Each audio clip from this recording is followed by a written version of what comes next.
Well, good morning, good evening, or good afternoon, whatever your current life situation is. Hello, YouTube. This is Jeffrey Kite back again with another episode of Kite's Curiosities. I am a week late to show you all the things that I got for Batman Day. I was not in my home area on Batman Day last Saturday.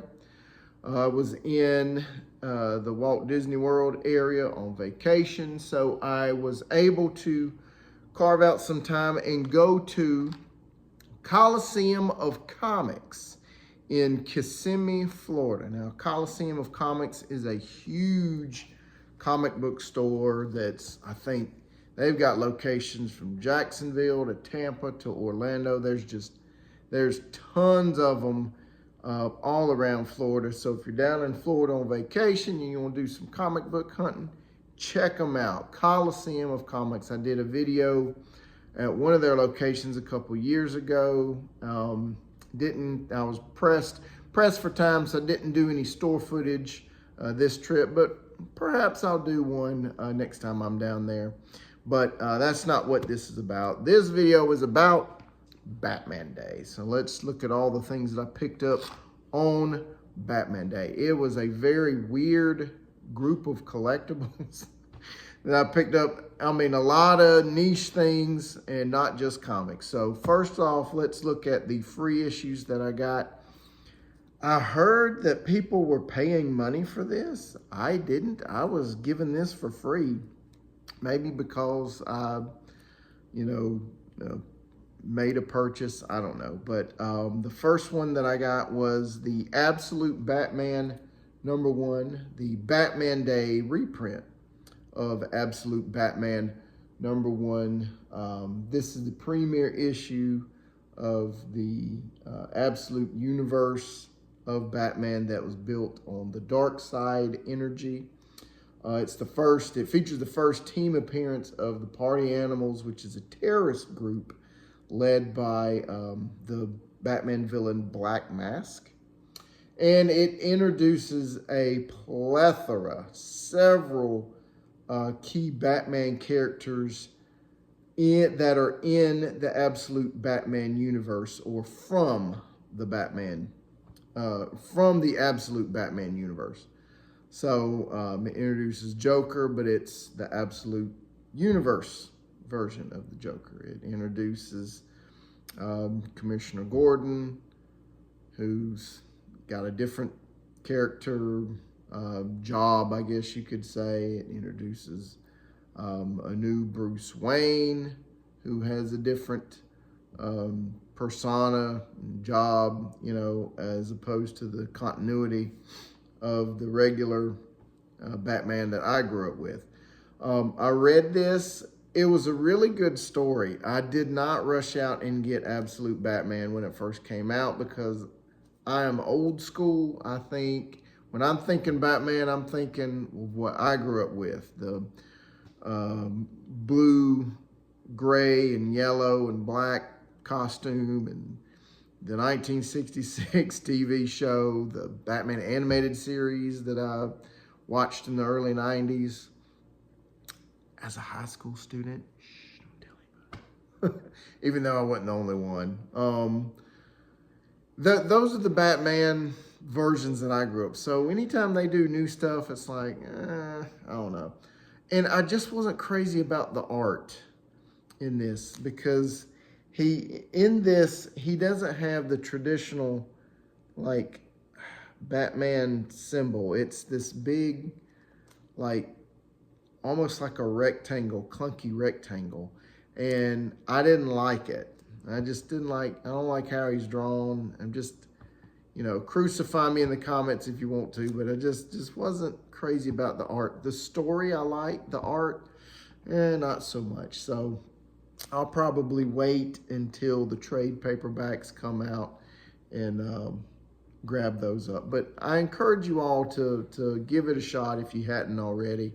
I don't see how anybody who has wanted to do this has not done it, has not gotten into it already. It's in its, I think, 7th printing. Man, it's crazy. But anyway, good story. Art, not so much.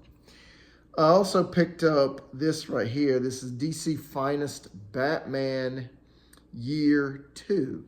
Now, this is basically a reprint of Detective Comics number 575, which is part 1 of the Batman Year 2 story arc. It has the first appearance of Judson Casper in it, who is the second incarnation of the Reaper, and it's the first appearance of his daughter Rachel Caspian. This is basically, after you read it and you go in the very back pages of this little comic here, it's a promotional comic for the DC Finest Batman Year 1 in Year 2 trade paperback that came out, I want to say, it came out, I think, last year, maybe year before, or maybe this year. I don't know, late last year or early this year. And DC Finest Batman Year 1 and Year 2 is, like I said, trade paperback collections of the issues of Batman 401 through 412, Batman Annual 11, which I personally own, I have that, and Detective Comics 568 through 579. And all I can say is mission accomplished, DC. I read this, and it was a great story, and I got to looking at, let me see if I can complete the story. Holy cow, some of the prices on these books is just, man, I'll go broke trying to do that. So I think I'm going to probably ask for this, DC Finest Batman Year 1 and Year 2 for Christmas. I think I'm going to do that and ask for that for Christmas and save myself the trouble of trying to hunt down all those books. So very happy with that. Then I was able to get this free one, Batman and Robin Year 1. This is the Batman Day variant as identified by the Batman Day symbol down at the bottom. Pretty good little story. I like this. I like the art in it. I like the story. And this too, this is coming to an end in October. I think there's 12 or 13 issues in this story run. And I will be looking for this in the trade paperback form when it comes out. So those are the free ones that I picked up, and I went into the back issue bin, and I wanted to find a nice Silver Age Batman. There were none to be had. I mean, they were either gobbled up and bought out, or they just didn't have any. So I went, and I kept looking and looking and looking, and I found this one. I was very happy with it. I've read it. It's a great story. I really enjoyed reading this book, and I'm very happy to own this. This is from Volume 1, Batman number 248. A nice 20-cent Batman copy right there. A beautiful cover. A wonderful story. I paid, as you can see right there, if you can tell, $15 for this. Probably overpaid. I don't think that's what the mid-grade copies are listed for. I think this is maybe a little bit less than mid-grade, but who cares? Whatever. You on vacation, let's have fun. And $15 for that. Great story. A little, just to give you a preview, a cautionary tale of treason, greed, treachery, different things like that, and it can cost you, as you can see on the cover. So very happy to have this Batman number 248. This is from 1973. So then I went over to, as some of you see on my channel, I collect sports cards and sports memorabilia. Went to a sports memorabilia store and picked up some things. But while I was flipping through some of the card bins and some of the other things, I came across this on Batman Day, and I thought, this is awesome. This is a sign for me that I need to get this card. This is from 1966 National Periodicals Publications. A Batman trading card. Look at that. Isn't that nice? Nice and neat. Look at that.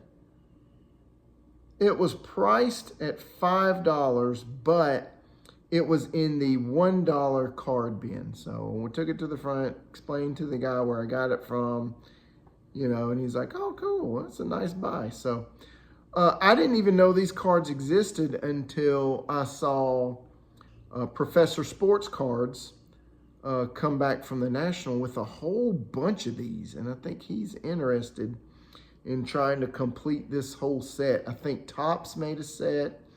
I think National Periodical Publications made a set. So I'm gonna tag Professor Sports Cards in this video. So hopefully he'll look and see this card and watch this video. Hey, Professor, do you have this one? This is pretty neat.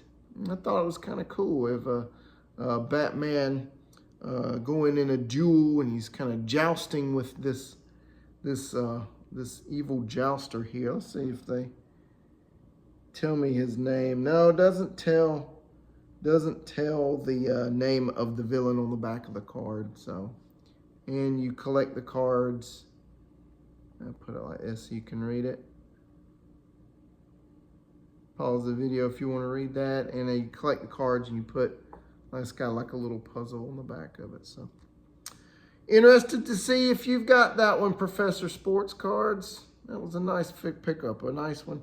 Unexpected find on that. And then, when we came back from vacation, down in Disney World, I had to go to the grocery store to pick some things up, and I noticed a big dump bin at my Kroger. Well, actually, we have 3 gigantic dump bins of Hot Wheels at my Kroger, and I saw this little beauty in there, and I'm like,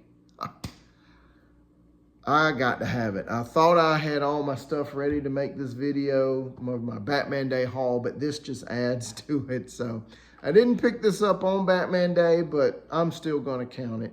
This is the Hot Wheels 1966 Batboat. I made a YouTube short of this, and some of you have seen it.